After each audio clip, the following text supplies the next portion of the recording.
저희 문패에서 보여드렸습니다만 2017년 19대 대선 당시 누굽니까? 라는 유행어를 만들어냈던 사람이 있죠. 바로 이분인데 목소리 확인하시겠습니다. 문재인을 이길 도전자 누굽니까? 문재인을 이길 개혁가 누굽니까? 양산에서도 팍팍 밀어주이소. 이쪽 한번 봐주세요. 만나뵙게 돼서 정말 영광입니다. 누굽니까? 예, 안철수 의원이 예능 SNL 프로그램에 나갔는데 이렇게 누가 다음 대통령이 돼야 이 나라가 나아질 수 있을까? 저요. 예상하시는 다음 대통령 누굽니까? 접니다. 이렇게 얘기를 했다고 합니다. 굉장히 이제는 뭐 이렇게 조금 소심하거나 이런 게 아니라 속내를 바로바로 이렇게 나타내시네요. 많이 변한 것 같습니다. 채널A를 많이 보신 거 아닙니까? 돌직구 정치를 하시는 거 아닙니까? 예. 저는 이제 안철수 의원이 애둘러 하는 화법으로 유명하셨던 분이 예. 이렇게 정말 직설적인 화법과 저 아주 그냥 돌직구 같은 저렇게 단어를 쓰시는데 저는 많이 변했다고 생각합니다. 그동안 안철수 의원이 10년간 사실은 중도 정치를 하면서 여러 가지 사실 제3의 이제 정치를 하고 제3의 길을 표방했지만 결국엔 이제 보수 정당이 들어와서 지금 뭐 유력한 당권 후보 또 대권 후보로 거론되는 상황에서 저는 이제 애둘러가는 이른바 우회 정치를 이제 하지 않겠다. 그동안 이제 안철수 의원에서 약간 비아냥되는 뭐 간철수라든가 뭐 이런 표현들이 있었잖아요. 근데 그렇게 가지 않고 이제는 내가 오직 민심을 보고 그다음에 보수 정치의 어떤 말하자면 중심이라고 하는 이런 측면에서 내가 보다 확신성과 그런 어떤 중량감을 주고 가겠다 이런 전략으로 선회한 것 같아요. 그리고 망가지는 것도 서슴지 않는 것을 봐서는 앞으로 이제 이런 험난한 정치판에서 뭐 컨텐츠가 좀 매우 다양해졌구나 하는 이런 생각도 좀 드는데 어쨌든 안철수 의원의 저는 10년 정치가 지금 이렇게 말하자면은 직설합법으로도 많이 나타나는데 어떻게 결실을 맺을지 지금 이렇게 말하자면 지금 국민의힘이 위기 상황에서 저는 새로운 중진에 저는 도전하는 모습이 어떤 결과를 또 미칠 것인지 저는 한번 주목하고 있습니다. 예, 지난번에 당대표에 한번 도전을 했다가 여러 사람들의 반대, 특히 용산의 반대에 부딪히면서 뜻을 이루지 못했었죠. 자, 안철수 의원 이번에 선거 당은 졌고 본인은 당선되면서 이제 본인의 목소리를 서서히 내고 있습니다. 그 목소리를 저희가 채널A가 취재를 했는데 한번 들어보시죠. 수직적인 관계면 안 됩니다.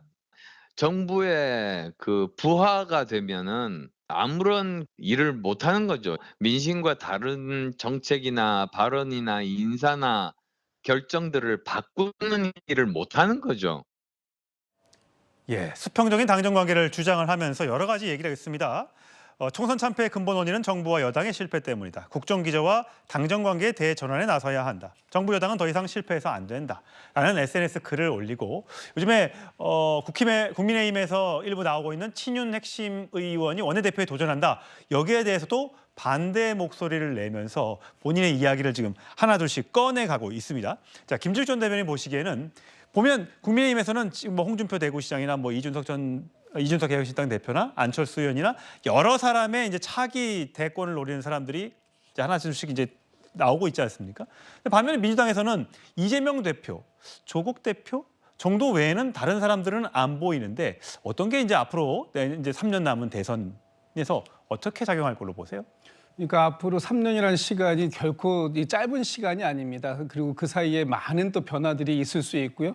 그래서 지금 이제 범여권과 범야권의 차이가 좀 분명하게 존재하는데 일단 범야권을 먼저 말씀을 드리면 범야권은 이미 이번 총선 결과에서 확인할 수 있었듯이 민주당 같은 경우에는 이재명 대표가 거의 독점적인 지위를 형성했다. 뭐 자신의 리더십을 완성했다. 이렇게 봐도 과언이 아닐 정도가 되어 있는 상황이고요. 거기에 이제 조국 혁신당 대표도 생각했던 것보다는 굉장히 선전해서 12석이라는 의석수를 차지하면서 원내 제3당으로 발돋움하는 그런 계기를 만들었기 때문에 앞으로 범야권의 대선 경선 경쟁도 좀 이제 달궈질 가능성은 있다. 그러나 지금 단계에서 그것을 예단하기는 좀 이르다라는 생각이 들고요. 예. 이제 여권 같은 경우에는 사실 지금 그 홍준표 대구시장이 요즘에 가장 많이 눈에 들어와서 그렇지 홍준표 대구시장 께서 정말 그 범여권의 후보가 될 가능성이 있느냐라고 보면 반반밖에 안 되겠다라는 생각이 들고요. 거기에 한동훈 전 비대위원장도 이제 그 범여권에서 참전이 거의 유력시되고 있고 예. 또 지금은 일부 그 바깥에 뭐 야당을 표방하긴 하지만 제가 볼 때는 범여권의 개혁신당을 역할하고 있는 이준석 대표, 뭐 또 안철수 의원 같은 경우에 이번에 대표직에 도전하지 않으면서 바로 대권으로 이제 방향을 잡은 것처럼 보이는데 과연 이게 그 본인이 대권에 가기 위한 바른 길일까라는 부분에 있어서는 좀 한번 판단을 해볼 필요가 있을 것 같아요. 예.